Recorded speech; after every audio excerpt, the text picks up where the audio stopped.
I don't ever slow up, no I don't take shit. I got no love for the fakeness. If you wanna play tough and wanna hate this, I'll always show up. I don't ever slow up, no I don't take shit. I got no love for the fakeness. If you wanna play tough and wanna hate this, I'll always show up and make a statement. I don't ever slow up, no I don't take shit. I got no love for the fakeness. If you wanna play tough and wanna hate this, I'll always show up and make a statement. Everything. Pembalap tim Repsol Honda, Marc Marquez, harus puas finish kelima di MotoGP Thailand 2022. Kalah saing dengan para pembalap Ducati dalam balapan tersebut, Marc Marquez pun membeberkan penyebabnya. Seperti diketahui, balapan MotoGP Thailand 2022 telah selesai digelar. Balapan itu dimenangkan oleh rider Red Bull KTM, Miguel Oliveira. Pembalap asal Portugal itu berhasil menjadi yang terdepan setelah mengasapi duo Ducati Lenovo, Jack Miller dan Francesco Bagnaia.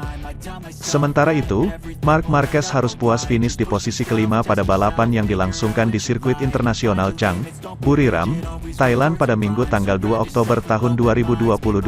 Marc Marquez sejatinya bisa finish keempat dan bahkan sempat bertarung memperebutkan podium ketiga. Namun sayang, Marquez gagal saing dengan pembalap Ducati. Selain gagal menyalip Bagnaia, Marquez juga kena salip oleh Johan Zarco di beberapa lap terakhir. Ini adalah balapan yang solid, sedikit seperti di Motegi.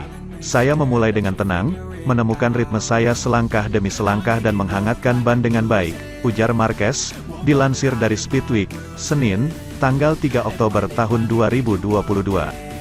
Dari sudut pandang saya harus mengendarai balapan seperti ini sekarang, bahkan jika saya bisa mengambil risiko lebih banyak di 5 lap pertama, sambungnya. Jadi saya menemukan ritme saya dan secara bertahap menjadi lebih cepat. Tapi itu masalah ketika saya berada di belakang pembalap Ducati. Untuk menyalip, saya harus jauh lebih cepat.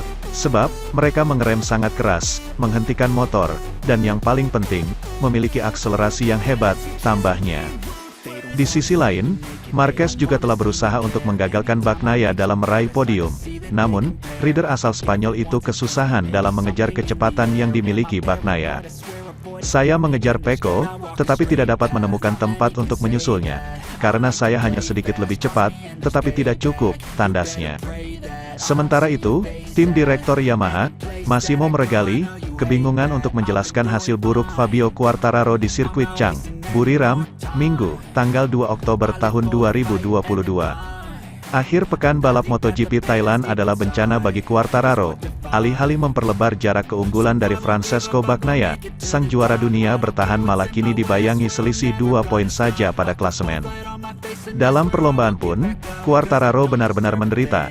Kendati start dari grid P4, El Diablo melebar di tikungan 1. Pemuda asal Prancis itu lalu alami momen di tikungan 4. Dari situ, semua strateginya berubah kacau. Sempat melorot ke urutan ke-19, Quartararo akhirnya harus puas finish P17 dengan jarak 34 detik lebih dari pemenang balapan, Miguel Oliveira. Tetapi, yang mengecewakan, fakta sang pembalap Yamaha pulang membawa 0 poin. Sebaliknya, rival utama Bagnaia mengamankan podium ketiga.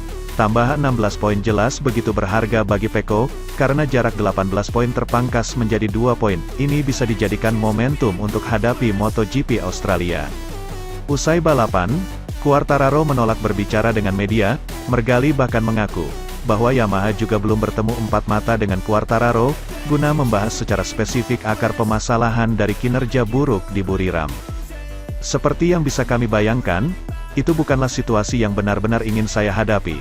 Kami tidak berbicara dengan Fabio setelah balapan.